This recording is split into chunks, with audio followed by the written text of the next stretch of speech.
Concernant l'activité économique dans le BTP en Martinique, on a eu des années difficiles entre 2018 et 2019 avec une baisse de la commande publique. L'activité est remontée à partir de septembre 2019. Elle a été légèrement freinée en 2020 à cause du Covid. Malgré l'épisode Covid, on a passé 3 bonnes années avec une reprise de l'activité économique, notamment dans le TP, avec les travaux d'enrobés, avec beaucoup d'améliorations pour les travaux de canalisation. Et là, c'est vrai que pour début 2023, pour le premier trimestre, on sent un léger ralentissement.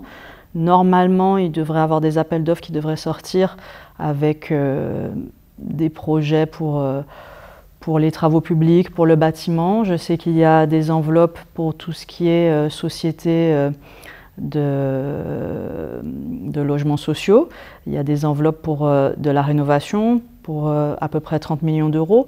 Mais des gros projets, pour l'instant, c'est un peu comme les précédentes DLR, hein, on les attend toujours, donc on espère que la Martinique se développe, puisque là, ça fait quelques années quand même qu'elle stagne, et surtout par rapport à la Guadeloupe et à la Guyane, où c'est plutôt dynamique, et il faudrait qu'il y ait une politique de gros chantiers pour aider un petit peu les entreprises locales.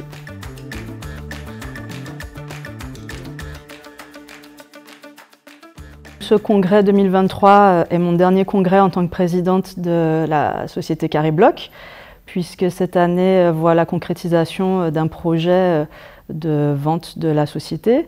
C'est une société familiale qui a plus de 30 ans aujourd'hui. Mon père était dans la location de matériel avec son frère depuis le début des années 80, donc c'est une page de l'histoire du BTP martiniquais qui est en train de se tourner. Mais je pense qu'elle va continuer à s'écrire. Nous avons été rachetés par le groupe Bernard Ayotte, qui est présent en Martinique, en Guadeloupe, en Guyane, à La Réunion, en Afrique, qui est présent dans différents domaines d'activité, que ce soit l'agroalimentaire, le BTP, l'automobile.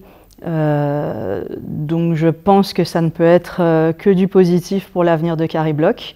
Et c'est mon dernier congrès en tant que présidente. J'espère que ça ne sera peut-être pas le dernier congrès, parce que c'est une fédération qui m'a permis de rencontrer pas mal de fournisseurs, pas mal d'autres loueurs d'autres régions françaises, que ce soit les collectivités d'outre-mer ou la France hexagonale. Et c'est peut-être juste un petit au revoir momentané.